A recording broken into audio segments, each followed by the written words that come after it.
بسم اللہ الرحمن الرحیم۔ السلام علیکم۔ کہانی اردو کلب میں آپ کو خوش آمدید۔ کہانی شروع کرنے سے پہلے اگر آپ نے ابھی تک ہمارا چینل سبسکرائب نہیں کیا تو جلدی سے کر لیں تاکہ ہماری ہر آنے والی نئی ویڈیو آپ تک بآسانی پہنچ سکے۔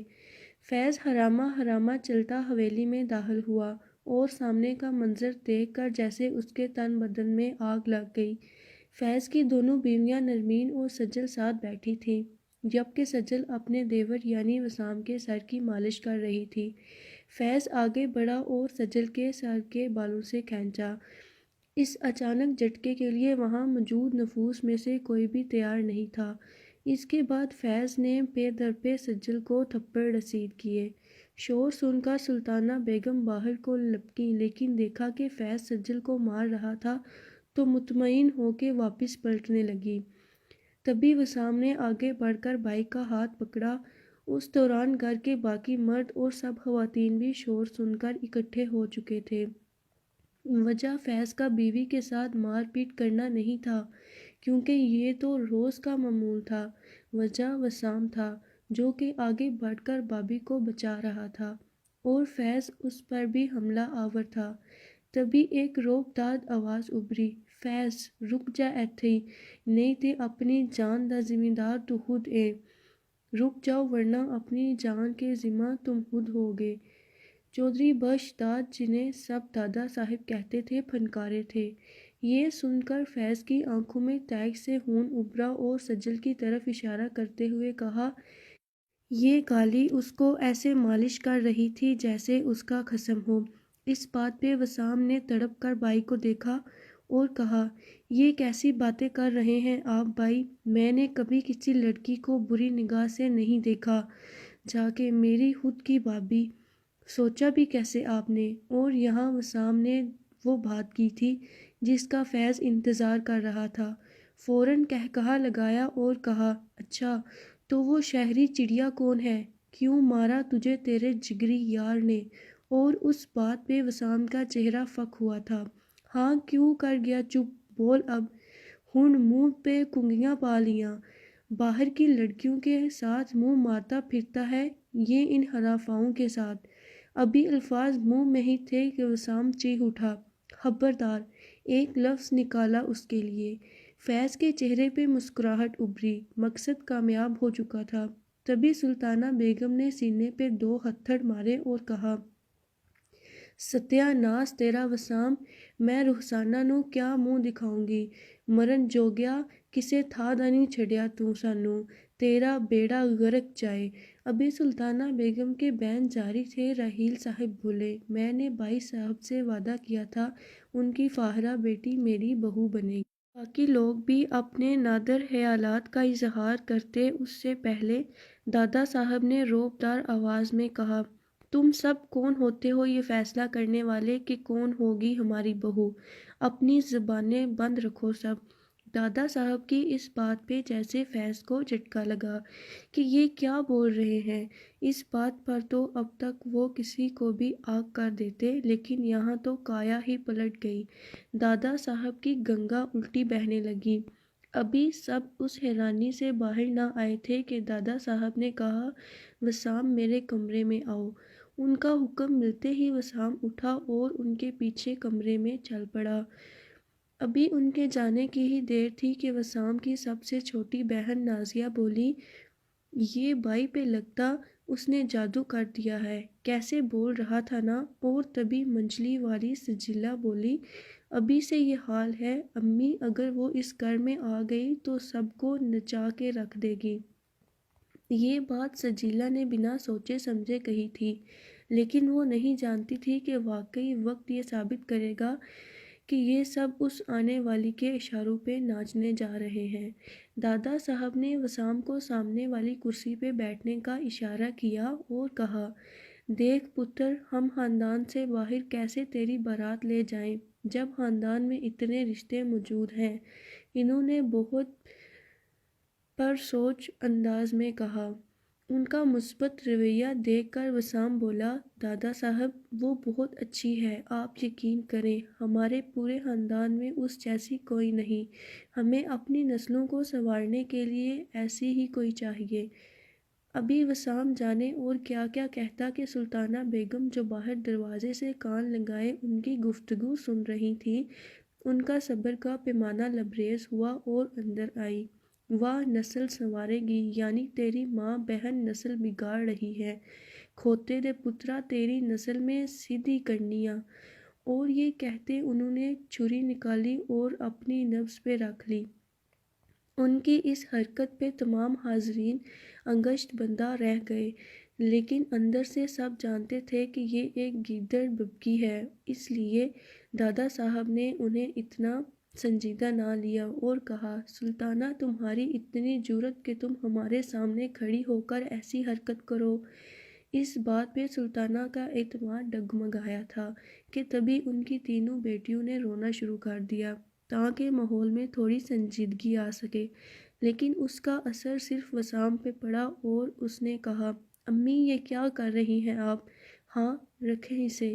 وسام کی طرف سے محبت رد عمل دیکھ کر وہ شیر ہوئی اور ان میں جوش آیا اور کہا، اس لڑکی کی ڈولی آنے سے پہلے میری لاش اٹھے گی وسام، تیرا فیصلہ تیرا ماں چاہیے یا وہ؟ اور ان کی اس بات پہ وسام ہار گیا۔ ٹھیک ہے امی جیسا آپ چاہیں۔ یہ کہتے وسام کا لہجہ ایسا تھا جیسے ہارا ہوا جواری ہو۔ اس بات سے سلطانہ بیگم کی آنکھوں میں فاتحانہ چمک ابھری اور وسام باہر کو چلا گیا۔ ابھی وہ دروازے پہ ہی تھا کہ اسے قہقہے کی آواز سنائی دی، یعنی اس کی ماں جذبات کے ساتھ کھیل رہی تھی، لیکن تھا تو بیٹا، اور بیٹے چاہے جیسے بھی ہوں ماں کے معاملے میں ہمیشہ حساس ہوتے ہیں۔ وسام زبان دے چکا تھا، لیکن یہ سب اسے بہت مہنگا پڑنے والا تھا۔ وسام نے اپنا نمبر ابھی بند کر دیا تھا۔ وہ تلخ الفاظ ربیل کو کہنے سے پہلے اسے خود میں بھی ہمت جٹانی تھی، پہلے خود کو تیار کرنا تھا محبت کو روتا دیکھنے کے لیے، پھر اسے کچھ کہتا، لیکن یہاں تو اپنا دل و دماغ زبان پہ قفل لگائے تھے۔ اسے کیا کہتا جو اس کی تکلیف پہ بلبلا اٹھتی تھی؟ ترک محبت کرنا اتنا آسان تو نہیں ہوتا نا، لیکن وسام کو کرنا تھا۔ ترک محبت کر بیٹھے ہم، ترک محبت کر بیٹھے ہم، ضبط محبت اور بھی ہے، ایک قیامت بیت چکی ہے، ایک قیامت اور بھی ہے۔ ہم نے اسی کے در سے اپنے سانس کا رشتہ جوڑ لیا، ہم نے اسی کے در سے اپنے سانس کا رشتہ جوڑ لیا، ورنہ شہر میں زندہ رہنے کی ایک صورت اور بھی ہے۔ ڈوبتا سورج دیکھ کے خوش ہو، ڈوبتا سورج دیکھ کے خوش ہو، رہنا کس کو راس نہیں، دن کا دکھ سہ جانے والوں، رات کی وحشت اور بھی ہے۔ صرف راتوں کے بدلنے رہنے پر موقوف نہیں، صرف راتوں کے بدلنے رہنے پر موقوف نہیں، اس میں بچوں جیسی ضد کرنے کی عادت اور بھی ہے۔ صدیوں بعد اسے پھر دیکھا، صدیوں بعد اسے پھر دیکھا، دل نے پھر محسوس کیا، اور پھر گہری چوٹ لگی ہے، درد میں شدت اور بھی ہے۔ میری بھیگتی پلکوں پر جب اس نے دونوں ہاتھ رکھے، میری بھیگتی پلکوں پر جب اس نے دونوں ہاتھ رکھے، پھر یہ بید کھلا، ان اشکوں کی کچھ قیمت اور بھی ہے۔ اس کو گنوا کر محسن اس کے درد کا قرض چکانا ہے، اس کو گنوا کر محسن اس کے درد کا قرض چکانا ہے، ایک اذیت مان پڑی ہے، ایک اذیت اور بھی ہے۔ ایک جھونکے کی طرح دل میں اترتے کیوں ہو، ایک جھونکے کی طرح دل میں اترتے کیوں ہو، گر بچھڑنا تھا تو یادوں میں چمکتے کیوں ہو سکے تو مجھے خوشبو سے معطر کر دو، ہو سکے تو مجھے خوشبو سے معطر کر دو، پھول بن کے میرے بالوں میں اٹکتے کیوں ہو۔ ہم نہ کہتے تھے اسے کھویا تو مر جائیں گے، ہم نہ کہتے تھے اسے کھویا تو مر جائیں گے، اب چراغوں کی طرح شب کو سسکتے کیوں ہو۔ جس نے خود سے کبھی اقرار محبت نہ کیا، جس نے خود سے کبھی اقرار محبت نہ کیا، اس کی خاطر بری دنیا سے الجھتے کیوں ہو، اس کی خاطر بری دنیا سے الجھتے کیوں ہو۔ وسام اپنا کمرہ بند کیے بیڈ پر دراز تھا، لیکن ذہن مسلسل جاگ رہا تھا۔ وہ دن اپنا فون بند رکھا تھا، لیکن جب تک آخر ایسا کب تک چلتا۔ تبھی کمرے کے دروازے پہ دستک ہوئی، جسے وسام نے نظر انداز کر دیا، جیسے پچھلے 2 دن سے کر رہا تھا، لیکن اب دستک دینے والا مستقل مزاج تھا۔ تبھی وسام اٹھا اور دروازہ کھولا، لیکن دوسری طرف موجود شخص کو دیکھ کر حیران رہ گیا۔ اسے حیران چھوڑتا بلال کمرے میں آ چکا تھا۔ بلال وسام کا پرانا دوست تھا، اس لیے وسام کے کمرے تک آنا مشکل نہیں تھا۔ اسے دیکھ کر باقی گھر والے ہی سکون میں آئے کہ چلو کسی کا کہنا سن کے ہی صحیح دروازہ تو کھولے گا۔ اندر آتے ہی بلال نے دروازہ بند کیا اور کہا، تیرا فون کہاں ہے؟ وسام اب بھی کچھ نہ بولا اور جیب سے موبائل نکال کر بلال کے ہاتھ میں رکھ دیا۔ بلال نے فون آن کیا اور فون آن کرنے کی دیر تھی کہ جیسے نوٹیفیکیشنز کی قطار لگ گئی۔ ان گنت کالز، میسیجز، وائس نوٹس۔ ان 2 دنوں میں ربیل کی طرف سے 340 کالز، میسیجز تھے۔ تبھی بلال نے کہا، تیرا مسئلہ کیا ہے ہاں؟ وہ 2 دن سے تڑپ رہی ہے وہاں، کل مجھے کال کر کے کہا کہ بھائی وسام ٹھیک ہے نا؟ میں شہر تھا، تجھے کال کی، تیرے بھائی کو بھی، کسی نے نہیں اٹھائی، وہاں سے سیدھا یہاں آیا ہوں۔ تجھے بالکل پرواہ نہیں اس لڑکی کی، ہاں، جو اپنی زندگی تجھ سے جوڑے بیٹھی ہے۔ لیکن بلال کی کسی بات پہ وسام کچھ نہ بولا، سر جھکائے کھڑا بت بنا رہا، جس نے بلال کو اور دہشت دلائی۔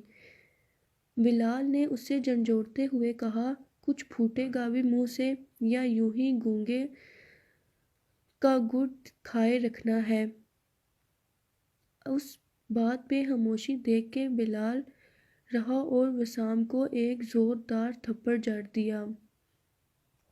وسام نے سر اٹھایا اور پھر بلال کے گلے لگ گیا اور بچوں کی طرح رونے لگا۔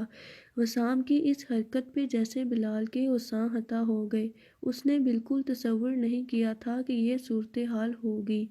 جب وسام دل کا بوجھ ہلکا کر کے بلال نے اسے بٹھایا اور کہا، اب بتا کیا ہوا ہے؟ وسام نے ایک زخمی نگاہ بلال پہ ڈالی اور کہا، یار ہار گیا میں اپنی ماں کے آگے، میں کیسے ان کی نافرمانی کروں؟ انہوں نے دھمکی دی ہے کہ میں نہ ہٹا پیچھے تو وہ اپنی جان لے لیں گی۔ میں جانتا ہوں کہ صرف ڈرانے کے لیے نہیں کیا، لیکن اگر سچ میں ایسا ہو گیا تو میں کیا کروں گا؟ باقی بہن بھائی بھی ہیں، میری ماں نے زبان دی ہے، میں نہیں ساتھ دے سکتا اس کا، نہیں رہ سکتا اس کے ساتھ، نہیں ہوں میں لائق اس کے۔ ابھی جانے وہ کیا اور کہتا کہ بلال نے فوراً اس کا ہاتھ جھٹکا اور کہا، مجھے لگتا کہ تو کسی مشکل میں ہے، وہ معصوم وہاں 2 دن سے بھوکی پیاسی روئے جا رہی ہے اور تو اگر کچھ کر لیا ماں نے، اس اگر پہ اسے ساری زندگی کا روک دینے چلا ہے۔ ہاں، کیسا بزدل انسان ہے تو ہے تجھ پہ وسام۔ اس کی طرف قدم تو نے بڑھائے تھے، وہ خود نہیں آئی تھی، وہ خود نہیں بڑھی تھی تیری طرف ذلیل انسان، بلال نے صدمے سے کہا تھا۔ وسام نے اس کی طرف دیکھا اور کہا، بزدل ہی صحیح، لیکن اب اور کچھ نہیں میرے ہاتھ میں، تو اسے کہہ دینا کہ ابھی بات جاری تھی کہ بلال نے کہا، میں اس معصوم کو کرچی کرچی ہوتے نہیں دیکھ سکتا، وہ بہن ہے میری، میں کیسے اپنی بہن کو موت کی نوید سنا دوں؟ جو کہنا ہے تو خود کہہ دے اور ہاں کہہ دے، اسے اپنے انتظار کی سولی پہ مت چڑھا کہ ساری زندگی ویسے ہی پل پل مرنا ہے، اس انتظار سے اپنے بابا کی لاڈلی ایسے ہی نہ مر جائے۔ اور ہاں، آگے سے مجھ سے رابطہ مت کرنا، کیونکہ ایک نامرد، ایک بزدل میرا دوست کہلانے لائق نہیں۔ وہ میری بہن ہے اور میں اتنا بے غیرت نہیں ہوں کہ بہن کو دھوکہ دینے والے کو دوست کہوں۔ اس بات پہ وسام کا ہاتھ کلیجے کو پڑا اور کہا، تو بھی مجھے چھوڑ کے جا رہا ہے، اکیلا کر رہا ہے۔ اس پہ بلال ہنسا اور کہا، میں چھوڑ رہا؟ وسام تو خود زمیندار ہے اور تو اکیلا کہاں ہے؟ تیری اماں ہے نا جن کے لیے قاتل بن رہا ہے تو، بہنیں ہیں، سب ہیں۔ ان محبت کو چھوڑ رہا ہے جس کے لیے جینے مرنے کو تیار تھا۔ کل کو دوستی بھی باڑ میں جائے گی تو بھائی خوش رہو، ایک نامرد میرا دوست نہیں ہے۔ یہ کہتے بلال رکا نہیں تھا، جس تیزی سے آیا تھا اس تیزی سے جا چکا تھا۔ جیسے ہی بلال سیڑھیاں اترا، وسام کی بہن نازیہ جو نہ جانے کب سے بلال کے نیچے اترنے کے انتظار میں کھڑی تھی، فوراً رستے میں آئی۔ اس سے پہلے کچھ کہتی بلال اسے نظر انداز کرتا سائڈ سے گزر گیا، لیکن دل میں کہا، دل کرتا ہے وسام تیری بہن کے ساتھ بھی وہی کروں جو تم لوگ اس معصوم کے ساتھ کر رہے ہو، لیکن خوف خدا آڑے آ جاتا ہے۔ بلال کے جانے کے بعد وسام نے فون اٹھایا اور میسیجز کھولے اور وائس نوٹس پلے کیا جو 2 دن پہلے رات کا تھا۔ وہ میسیج ربیل کہہ رہی تھی کہ واک کر آؤ، پھر کھانا کھائیں گے اور کچھ بہت ضروری بتانا بھی ہے۔ اگلا میسیج بھی ایسا ہی تھا، اس سے اگلا میسیج پریشانی سے بھرا تھا، اس کے بعد لہجے میں خوف تھا، اور پھر اس کے بعد سے اب تک جتنے بھی میسیج تھے ربیل کی سسکیاں، آنسو، تڑپ کا غماز تھے۔ تبھی وسام کے منہ سے نکلا، مجھے معاف کر دو ربیل، تمہیں ہمیشہ کا رونا دینے کے لیے، اور پھر کال ملا دی۔ دوسری طرف وہ تو جیسے اس کال کے انتظار میں تھی، فوراً سے بیشتر کال اٹھائی اور کہنا شروع کیا، وسام کہاں تھے آپ کو نہیں پتا اتنا رو رہی تھی میں، آپ نہیں تھے، پتہ نہیں کہاں تھے، تب سے یاد کر رہی تھی میں آپ کو، کھانا بھی نہیں کھایا، اتنی پریشانی ہو رہی تھی کہ کچھ ہو نہ گیا ہو۔ ابھی بات جاری تھی کہ وسام بولا، ربیل اب ہم ساتھ نہیں رہ سکیں گے کبھی بھی۔ اس بات پہ ربیل کا رنگ فک ہوا تھا، لیکن ہمت کر کے بولی، مذاق نہیں کرے اب، اچھا یہ ہے بیہودہ مذاق، مجھے نہیں پسند۔ ربیل میں مذاق نہیں کر رہا، وسام نے سپاٹ لہجے میں کہا، ہم ساتھ نہیں رہ سکتے، مجھ سے رابطہ مت رکھنا آگے سے۔ لیکن کیوں وسام، وجہ تو بتاؤ، کیوں سزائے موت سنا رہے ہو؟ ہاں میری خطا بتاؤ نا، میرا قصور کیا ہے؟ ربیل نے سسکتے ہوئے کہا تھا، میری امی نہیں چاہتی، بس یہ وجہ ہے، میں تم سے بہت پیار کرتا ہوں، بس ہم ایک نہیں ہو سکتے۔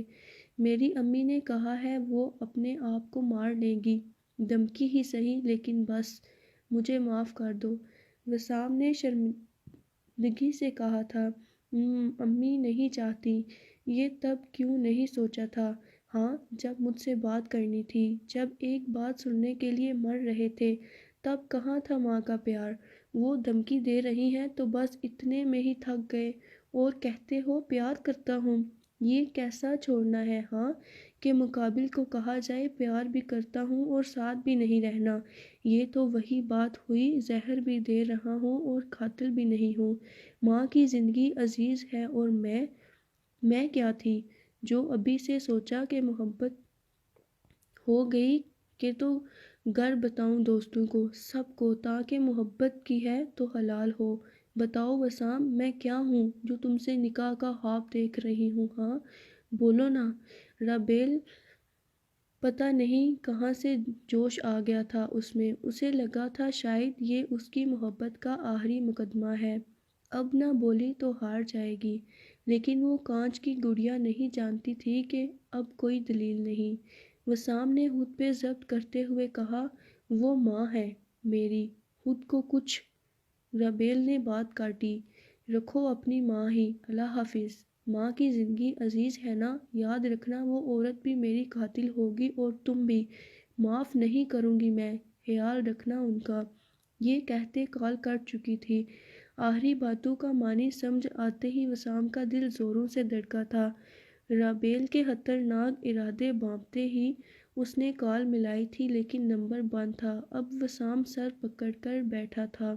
میں تو اس کے لیے کچھ بھی نہ نکلی۔ اللہ جی، کیسے بڑم توڑ دیا اس نے میرا۔ اس نے، وہ جو رو رو کے پہلے ہی نڈال تھی، اب ہار چکی تھی۔ یہ کہتے ہی اس کا وجود بے جان ہونے لگا تھا، لیکن منہ سے الفاظ جاری تھے، اللہ جی میں ہی کیوں، اللہ جی میں ہی کیوں۔ یہ کہتے وہ ہوش و حد سے بیگانہ ہو چکی تھی اور پاس نیند کی گولیوں کی شیشی پڑی تھی، جو اب خالی تھی۔ خالی تو ربیل بھی تھی، اور قسمت آنکھوں میں آنسو لیے اس شہزادی کو دیکھ رہی تھی جو ایک نہ قدرے کے لیے دنیا سے منہ موڑے جا رہی تھی۔ حیات صاحب اور مسز حیات اپنی لاڈلی کی حالت سے بے خبر عمرہ ادا کرنے 3 دن پہلے جا چکے تھے۔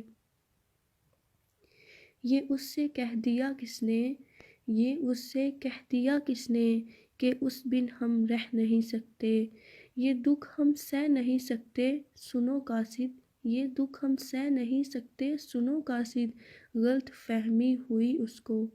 چلو ہم مان لیتے ہیں، چلو ہم مان لیتے ہیں کہ اس بن ہم بہت روئے، کئی راتوں کو نہ سوئے، مگر افسوس میری جان کہ اب وہ جب بھی لوٹے گا، کہ اب وہ جب بھی لوٹے گا ہمیں تبدیل پائے گا۔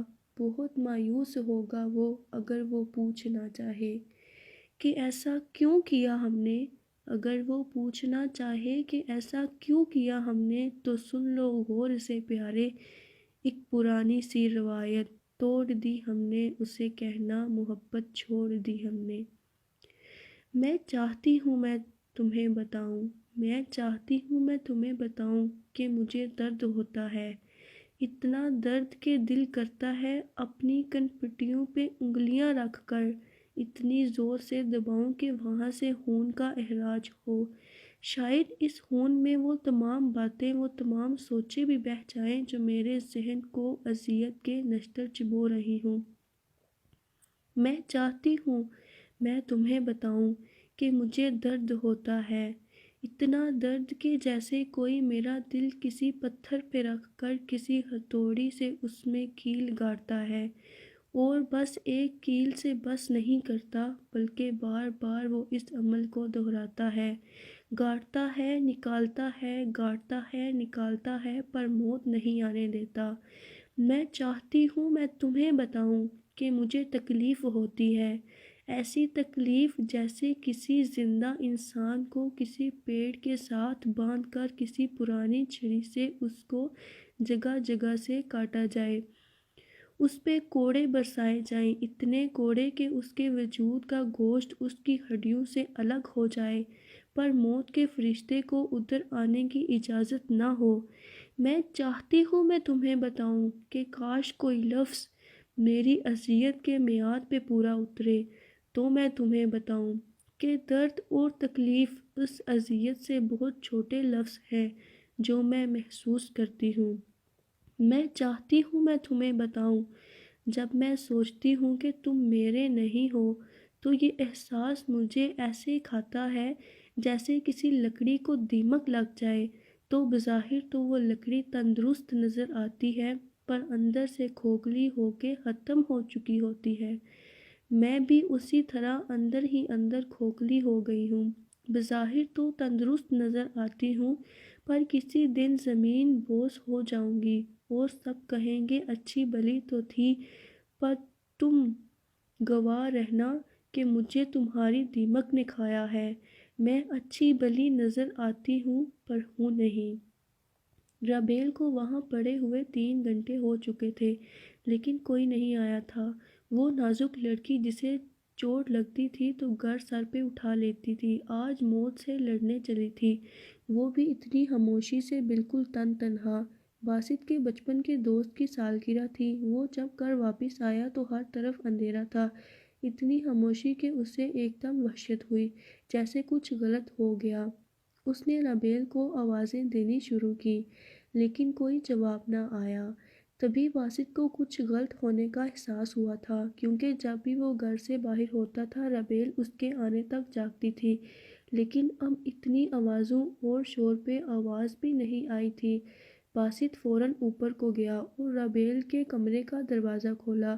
وہاں رابیل بیڈ سے نیچے ٹیک لگائے بیٹھی تھی اور آنکھیں بالکل بند تھیں۔ اسے دیکھ کر باسط نے کہا، اف، تم سو رہی ہو؟ اور میں پریشان ہو رہا تھا۔ چڑیل بول نہیں رہی۔ چل اب اٹھ جا، چائے پینی ہے مجھے۔ یہ کہتے اس نے رابیل کا کندھا ہلایا اور وہ جو ذرا سی آہٹ پہ اٹھ کھڑی ہوتی تھی ذرا سی حرکت بھی نہ کی۔ تبھی باسط کی نظر پاس پڑی شیشی پہ گئی۔ وہ شیشی دیکھتے ہی باسط کو کسی انہونی کا احساس ہوا تھا۔ اس نے دیکھا تو رابیل کے ہاتھ پاؤں ٹھنڈے پڑے تھے، پاس ہی فون موجود تھا۔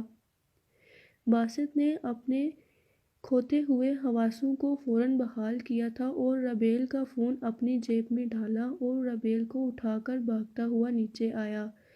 ہسپتال کا 30 منٹ کا سفر باسط نے 10 منٹ میں طے کیا تھا۔ رابیل کو ایڈمٹ کر لیا گیا تھا۔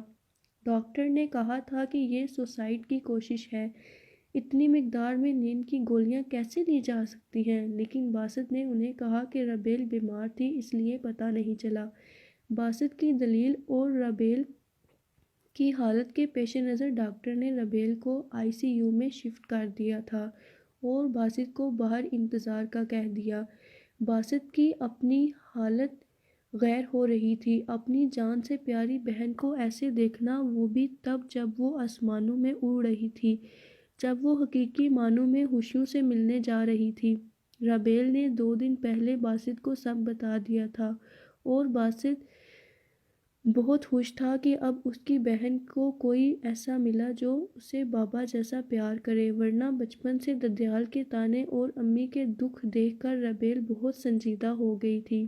لیکن اب وہ واقعی خوش تھی اور باسط بھی کہ اس کی بہن ایک قدردان کو ملنے جا رہی ہے۔ لیکن رابیل نے یہ کیا کیوں؟ اس بات پہ بات الجھ گیا تھا۔ تبھی اس نے کچھ یاد کیا اور اس نے رابیل کا فون آن کیا۔ وہاں وسام کی کالز کا نوٹیفیکیشن نظر آیا اور باسط نے بنا سوچے سمجھے اسے کال ملا دی۔ وسام نے کال اٹھائی اور کہا، رابیل ہو تم؟ تب سے فون آف۔ ابھی وہ نہ جانے اور کیا کہتا کہ آگے سے باسط بولا، رابیل کو کیا ہوا ہے وسام؟ رابیل کی جگہ کسی اور کی آواز سن کر وسام سٹپٹایا تھا اور آگے سے کہا، جی کون؟ باسط نے جواب دیا، باسط بول رہا ہوں وسام بھائی۔ اس بات پہ دوسری طرف گہری خاموشی چھا گئی تھی، جیسے باسط نے بھی محسوس کیا ہو۔ تبھی کہا، رابیل نے بتایا تھا مجھے پرسوں۔ ہم بہت خوش تھے۔ اس بات پہ وسام سمجھ گیا کہ اس خاص بات کے بتانے کا بول رہی تھی رابیل۔ تبھی وسام نے کہا، رابیل کہاں ہے باسط؟ میری بات کروا دو، پھر بہت باتیں تم سے۔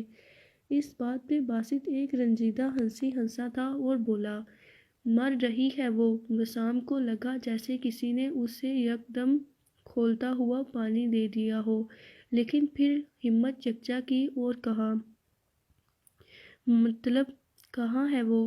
ہاسپٹل ہے، ICU میں، نیند کی ٹیبلٹ زیادہ مقدار میں۔ ابھی باسط بتا رہا تھا کہ وسام بولا، کس ہاسپٹل میں ہے؟ نام بتاؤ مجھے۔ باسط نے جیسے ہی نام بتایا، وسام پھرتی سے اٹھا اور بلال کو کال کی، جو فوراً کاٹ دی گئی۔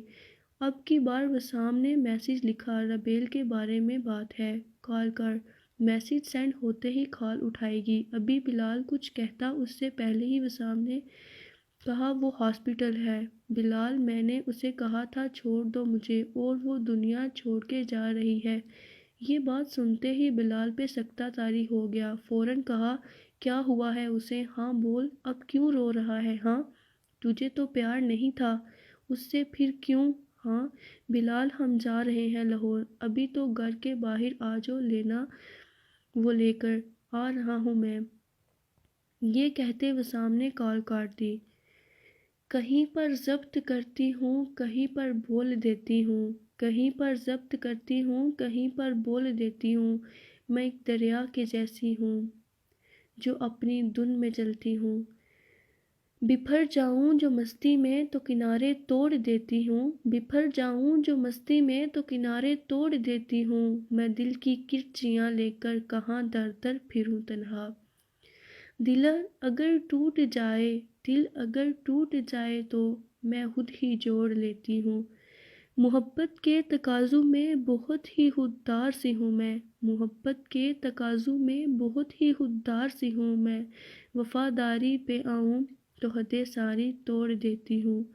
وہ رستے ترک کرتی ہوں جو منزل چھوڑ دیتی ہوں، وہ رستے ترک کرتی ہوں جو منزل چھوڑ دیتی ہوں، جہاں عزت نہیں ملتی وہ محفل چھوڑ دیتی ہوں۔ کناروں سے اگر میری خود کو ٹھیس پہنچے تو بھنور میں ڈوب جاتی ہوں، وہ ساحل چھوڑ دیتی ہوں۔ مجھے مانگے ہوئے سائے ہمیشہ دھوپ لگتے ہیں، میں سورج کے گلے پڑتی ہوں، بادل چھوڑ دیتی ہوں۔ تعلق یوں نہیں رکھتی کبھی رکھا کبھی چھوڑا، جسے میں چھوڑتی ہوں پھر مسلسل چھوڑ دیتی ہوں۔ گلوں سے جب نہیں بنتی تو ان سے جن کو نسبت ہو وہ سارے تتلیاں، جگنوں انادل چھوڑ دیتی ہوں۔ میری چاہت کی در پردہ بھی گر تذلیل کر دیں جو، وہ غازیں بھول جاتی ہوں، وہ کاجل چھوڑ دیتی ہوں۔ دل آزاد نے مجھ کو سدا ہی درد میں رکھا، میں اپنے دل کو پابندِ سلاسل چھوڑ دیتی ہوں۔ میری خوابوں سے نفرت کا یہ بزمی اب تو عالم ہے، میں سوتی ہی نہیں آنکھوں کو بوجھل چھوڑ دیتی ہوں۔ رابیل کی حالت مسلسل بگڑتی جا رہی تھی اور وہیں باسط کا دل بھی مسلسل ڈوب رہا تھا، اور دوسری طرف وسام 8 گھنٹے کا سفر 4.5 گھنٹے میں طے کرتا ہوا لاہور پہنچ چکا تھا۔ کہانی کے متعلق اپنی قیمتی رائے دینا کمنٹ باکس میں نہ بھولیے گا۔ آج کے لیے اجازت، شکریہ۔ کہانی اردو